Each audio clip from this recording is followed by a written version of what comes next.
TNI yang hendak melintas di lokasi aksi ini diadang. Mahasiswa dan pendemo langsung mengerumuni sambil meneriaki kata mundur. Personel TNI yang berada di dalam truk sempat berupaya melanjutkan perjalanan dengan menyalakan sirene. Namun massa tetap bertahan di jalan.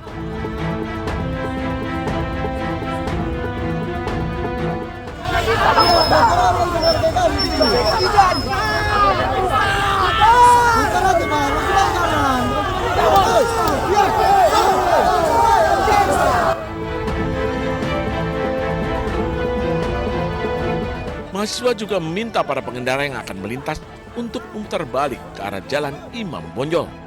Hanya pengendara sepeda motor dan pengemudi ojek online masih diperbolehkan melintas. Dalam orasinya, massa menyebut mereka tengah memperjuangkan hak rakyat, menuntut mencabut revisi Undang-Undang Polri, evaluasi MBG, serta mengembalikan TNI ke barak. Massa juga meminta masyarakat untuk mendukung aksi dengan mengambil jalur alternatif. Saya kira seharusnya dalam berkendara pun sekali lagi kita juga harus menentukan aturan-aturan yang berlaku. Terkait dengan pemblokiran atau penutupan, saya menghimbau sebaiknya jangan, karena sekali lagi itu dapat mengganggu ya mobilitas maupun juga berbahaya juga untuk keselamatan mahasiswa kan gitu. Setelah sempat tertahan di lokasi, truk TNI akhirnya memutar balik. Sementara mahasiswa kembali melanjutkan unjuk rasa dan orasi di kawasan lapangan Merdeka, Medan. Dari Medan, Sumatera Utara, Ahmad Ridwan Nasution, iNews melaporkan.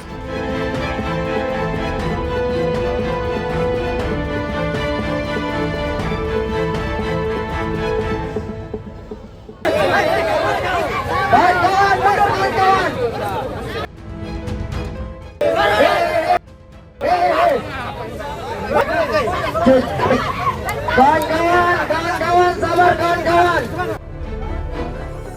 Unjuk rasa aliansi pedagang kaki lima di depan gedung DPRD Kota Makassar diwarnai ketegangan. Massa yang mencoba merangsek masuk ke dalam gedung terlibat saling dorong dengan petugas Satpol PP yang berjaga. Para pedagang bersama mahasiswa meminta kepastian agar rapat dengar pendapat terkait nasib PKL di kawasan Benteng Fort Rotterdam segera dilaksanakan. Mereka menolak rencana penggusuran penjual es kelapa di kawasan wisata tersebut. Penolakan penggusuran PK5 yang ada di Benteng Rotterdam. Artinya PK5 di sana penjual es kelapa secara fakta empiris itu jelas bahwa sudah lebih 50 tahun menjual, dan itu menjadi salah satunya bantalan ekonominya masyarakat di sana. Massa yang bertahan di depan gedung DPRD juga menutup badan jalan menggunakan buah kelapa. Dari Makassar, Sulawesi Selatan, Julius Pin, iNews melaporkan.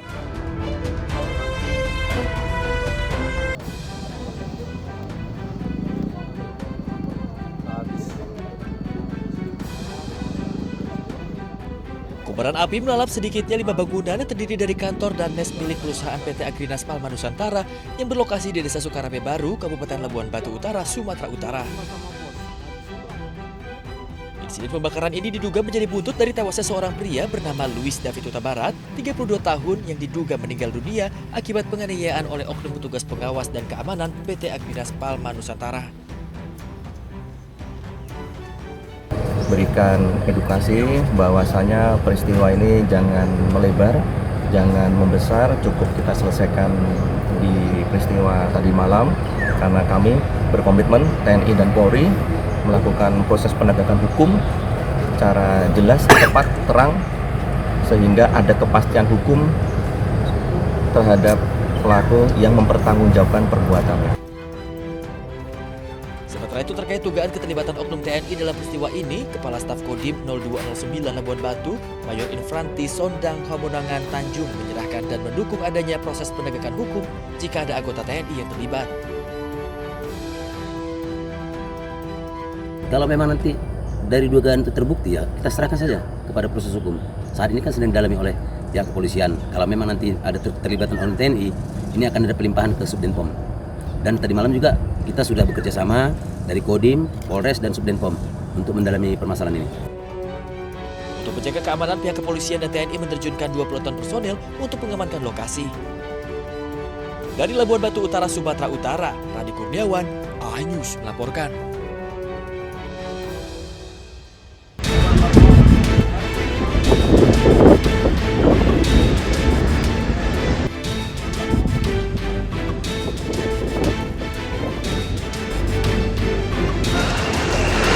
علم هاي مش محلنا هون استهداف.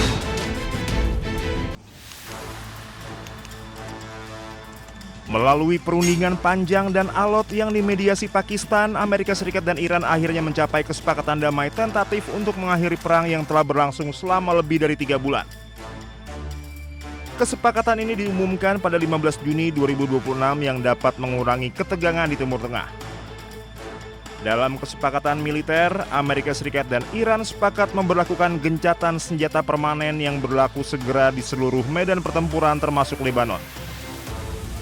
Namun gencatan senjata di Lebanon menjadi bagian yang paling sulit diwujudkan. Presiden Amerika Serikat Donald Trump kesulitan meyakinkan Perdana Menteri Israel Benyamin Netanyahu menghentikan operasi militernya di Lebanon.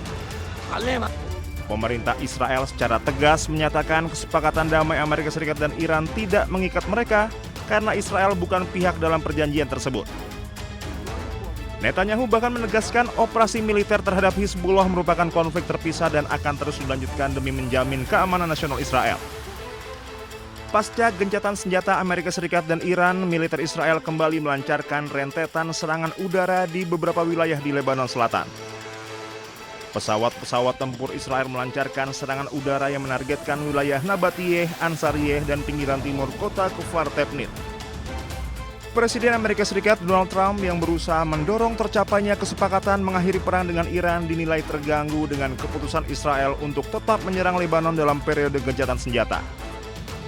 Trump khawatir eskalasi militer ini tidak hanya memperburuk citra Israel di mata dunia, namun juga berpotensi merusak proses diplomasi yang sedang dibangun Amerika Serikat dan Iran. Tak hanya itu, Perdana Menteri Israel Benyamin Netanyahu juga menghadapi tekanan dari publik Israel. Pemerintah Netanyahu dikritik karena gagal melemahkan Iran dan Hizbullah di Lebanon yang dipandang sebagai ancaman terbesar warga Israel.